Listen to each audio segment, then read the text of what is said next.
Hi, my name's Penny. Welcome to my channel. Today I wanted to talk about some of my favorite books that I think are worth a revisit.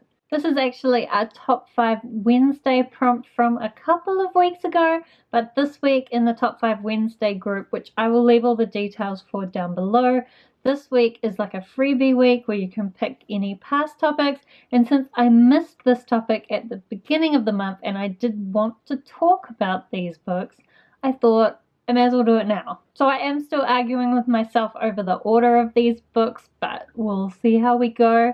So for number 5, I am going to go with A Series of Unfortunate Events by Lemony Snicket. So I'm sure that almost everybody knows about this series. It's a 13-book middle grade series that has a lot of fun wordplay. It follows these 3 orphans who spend the series getting adopted out to different people and running away from their Count Olaf, who is trying to steal their family fortune. Also throughout the series, there's quite a lot of mystery around what happened with the parents and the organization that they are a part of. And I have only read this series once, thanks to my sister pushing me to do it before the Netflix series came out, which I am really enjoying the Netflix series.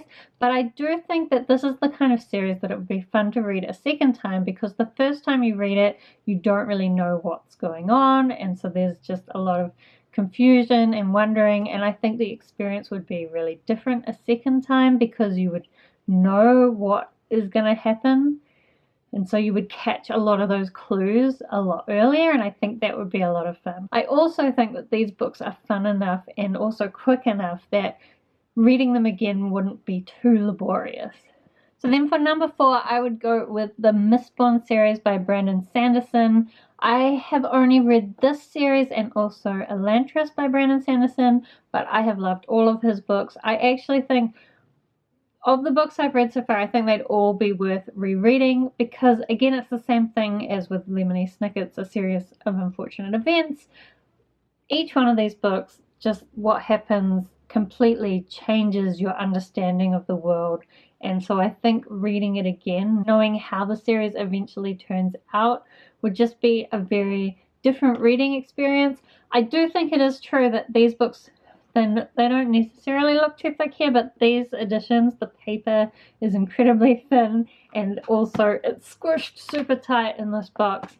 These books are actually quite long reads, and sometimes they are a little bit dense. I mean, Brandon Sanderson's writing is pretty easy to get through, but sometimes the pacing in these books at least can be a little bit slow, I think, especially in the second book from memory. So a reread might not be that easy, but again, I think the payoff of seeing all the clues and seeing the world in such a different light would make it worth it. I do actually think I might come back and read this once I've read some of Brandon Sanderson's other books, because of course all of Brandon Sanderson's books are actually set in the same universe, and I believe that once you've read some of the other series you begin to see those linkages more clearly. So perhaps when I've read some of those books I will come back to this series and read it again.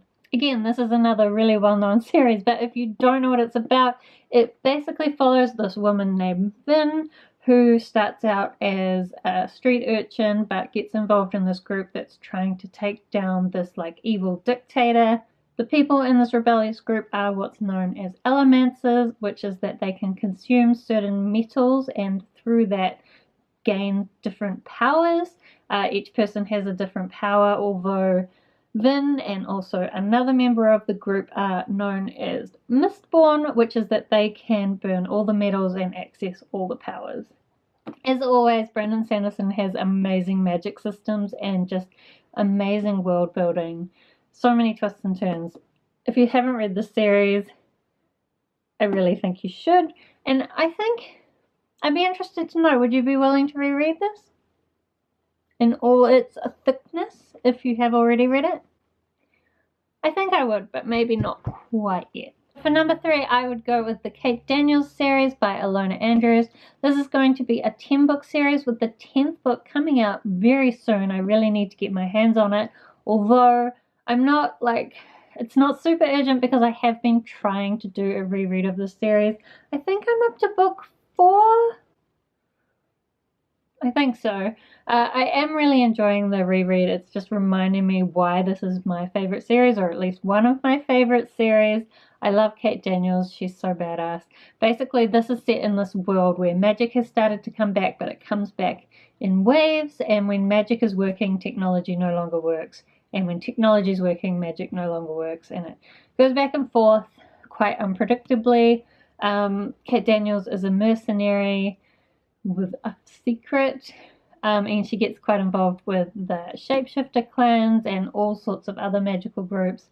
I think I just love Kate Daniels as a character, but also the way the story just gets bigger and bigger.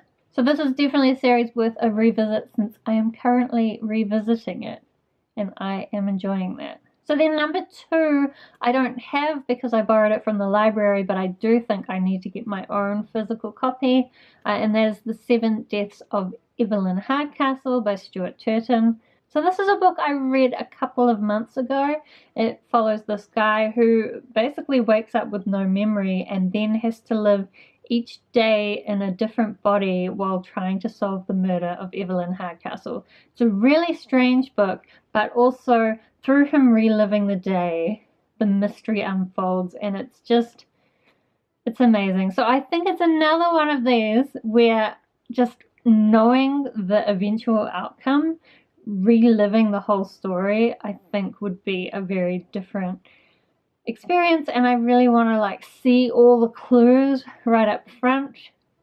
I really like tricksy time travel books, and I think that they're the kind of books you can reread because it's interesting to see how all the pieces connect. Although for the number 1 favorite book that I would like to revisit, I have gone for something quite different, and that is Vicious by V.E. Schwab. So this is a story that basically follows 2 friends who are exploring extraordinaries, who are people who have extraordinary abilities, and it also follows them later in time where they're now enemies out to kill each other, and you kind of figure out what's happened to them during that time. Basically, it's an amazing superhero, anti-hero story. V. Schwab is an amazing story. The characters in this novel are amazing. And of course, very soon, this month as well, I think, Vengeful is coming out. I'm sure we'll see people all over BookTube talking about it because this is a favorite book for a lot of people. I do have Vengeful pre-ordered, but I'm not exactly sure when it will make its way down to the bottom of the world. I do want to reread this before I read Vengeful because it has been a year or 2, but I'm definitely not upset about having to reread it because this is one of my favorite books. I really love Vicious, and I think in some ways it's the kind of book I could read fairly regularly just because I like the characters, even though they're a little bit broken, but I like them regardless. So definitely worth a revisit. So let me know if you have read any of the books that I just mentioned. Would you agree that they're worth a reread? Or are there any other books that you think are your favorites and are worth rereading multiple times? I would love to talk to you down in the comments. Thank you so much for watching, and I'll see you next time.